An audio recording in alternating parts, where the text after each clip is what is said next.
Alright, yan. Siguradong may magko-content yan. 5 pinakamatatapang para kay Coach Nonoy. Speaking of matapang, last 2 question na lang ako, Coach Nonoy. Kasi 2 hours na Opa. pala tayo. Pasensya ka na kung napaghintay ka namin doon Okay sa lang. dalawang Okay lang. boksingero. Coach, speaking of tapang, ito, 2 boksingero na matapang.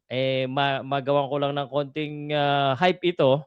Kasi ako, inano ko to, parang sabi nga nila, Coach, ikaw naman pa, pinaglalaban mo Pilipino sa Pilipino. Parang ko, June eh. Lalaban si Jerusalem sa October 29, pero 3 days before that, lalaban din si Taduran. Yung Oscar Colasso parang ayaw sila labanan. Coach, kung sakaling maglaban yung Taduran at saka Jerusalem, ano sa tingin mo ang mangyayari? Mahirap na laban yan, no? Iba eh.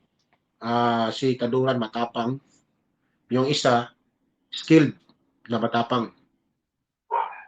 Ang akin lang naman sa kondisyon, kung sino yung magandang training, magandang kondisyon, yun ang mananalo.